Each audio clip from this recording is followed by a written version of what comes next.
When Emma first found the old doll at the flea market, she had no idea what she was bringing home.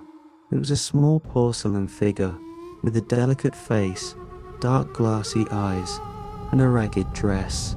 To anyone else it might have seemed like nothing more than a dusty trinket, lost to time. But there was something about it, something that drew her in. A sense of cold unease washed over her. She clutched the doll tightly in her hands. She brushed it off, blaming the chill on the old shop and the late hour. The shopkeeper, a frail elderly woman with white hair and wrinkled hands, gave Emma a long, steady look as she rang up the purchase. "Are you sure you want that one, dear?" she asked, her voice trembling slightly as though worried. Emma smiled, unsure how to respond. It was just a doll after all. What harm could it do? "Yes," she said. "I'll take it." The old woman hesitated, her fingers lingering over the doll's worn face. A heavy silence stretched between them. "Be careful," she finally muttered, almost under her breath. "Things like that, they don't stay quiet forever." Emma dismissed the comment as some strange old superstition. She paid and left the shop, the doll nestled in her arms. She barely noticed the way the shopkeeper watched her through the dusty window, her eyes dark and filled with something Emma couldn't quite place. The first few days in her apartment felt normal. Emma placed the doll on a shelf in her living room, where it stared at her every time she passed by. It was unsettling, sure, but not unusual. In fact, she grew somewhat fond of it. Its delicate face, once eerie, started to feel oddly comforting, but that comfort didn't last. It started with the crying.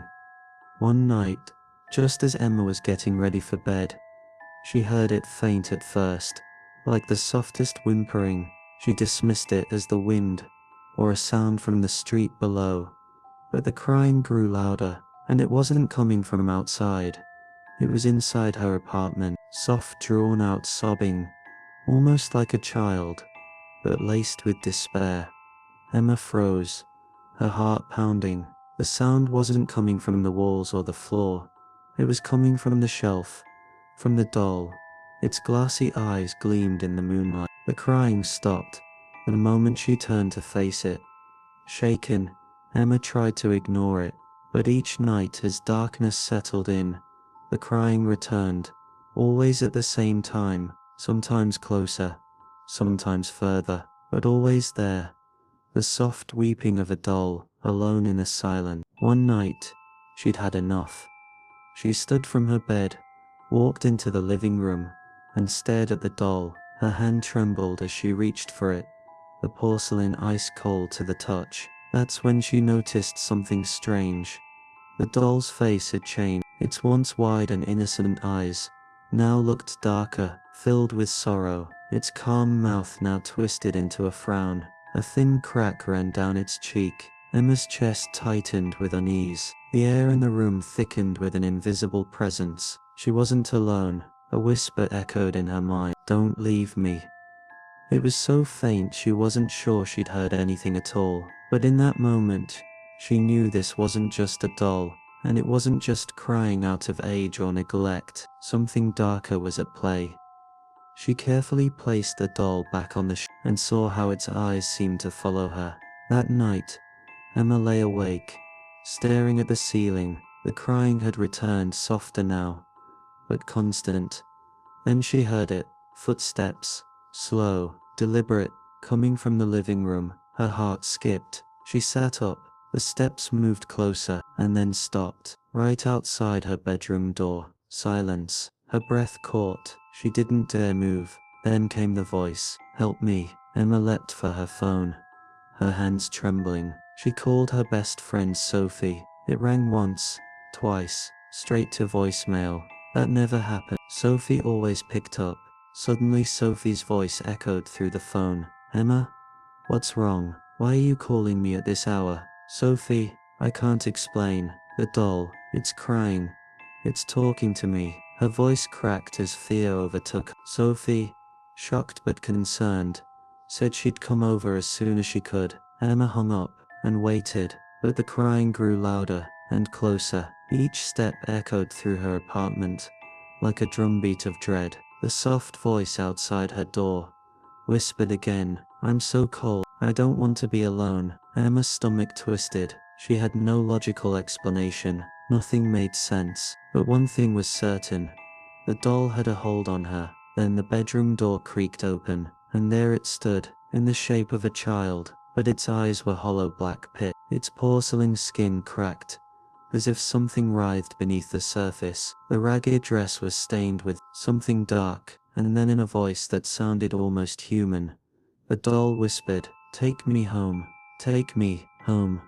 But the question was, to where? The room grew colder. The shadows deepened. The doll stood in the doorway, small and fragile looking, but radiating an ancient malevolence. "Take me home." The voice echoed like a lullaby twisted into a curse. Emma wanted to run, but her body refused. The shadows behind the doll stretched unnaturally, like fingers reaching for her soul. Then it stepped forward. Creak. The sound of porcelain on wood echoed in the stillness. Another step, then another. "Please, take me home." The sorrow in the voice was unbearable. And then silence. Emma's gaze shifted to the old closet. In the corner of her room, the doll pointed to it.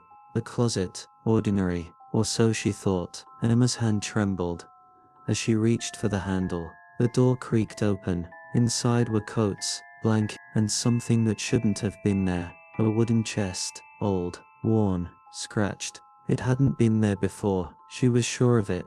As she reached for it, the air turned frigid. The whispers returned. "Open it."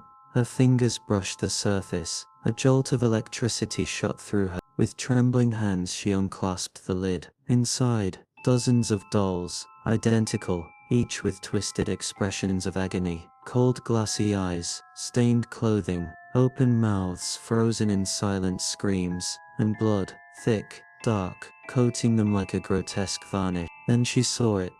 The doll on top, smiling. Its crimson eyes pulsed with unnatural light. From deep within the chest, a scream tore through the silence. "Take me home." But this time, it wasn't the doll's voice. It was a child's. Her heart thundered in her chest. Then, footsteps, not from the chest, not from the doll's, from behind her. She turned. Nothing, but the air was heavier than ever.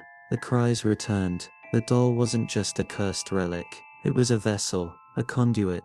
And it wasn't alone anymore. She ran. But when she opened the front door, it stood there, the doll, and behind it more figures emerging from the shadows. Jerky, unnatural movements, puppets without strings, dozens of them, all identical, twisted faces, soulless eyes. "Take me home," they whispered in unison, a chorus of agony that vibrated through the walls. Emma grabbed a vase, threw it. It shattered, but they kept coming. "You can't stop it," the doll at the door said. "Calm, too calm. We've been waiting for you, for so long." The room warped, shadows writhed, the walls felt alive. "Take us home, Emma. Take us home." She realized. These weren't just cursed dolls, they were vessels, for souls with nowhere else to go. The dolls weren't trapped. She was. Her knees buckled. She couldn't move. "You can never leave," the voice whispered again. "The curse is complete." Her mind reeled. The closet, the chest, the whispering. She backed into the wall, hands trembling. Then she saw it. The chest was open again. A flood of grotesque dolls spilled out.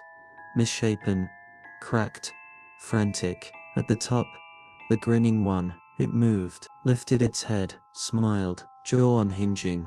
In a grinding screech, the room erupted in whispers. All eyes turned to her. She was the key, the one who could finally bring them home. A voice called from the chest, not the doll's voice, older, deeper. "Help me, take me home." The walls twisted, the floor shifted, darkness consumed her. Emma ran to the door, but it slammed shut. The lights died.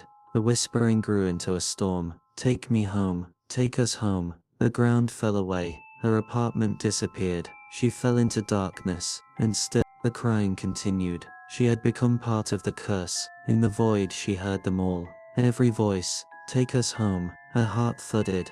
The realization hit. The dolls were vessels, and she, Emma, had joined them forever. Then, silence, and a whisper. Welcome home, Emma. Welcome to the curse. The shadows closed in, and somewhere, in the endless dark, the dolls continued to cry.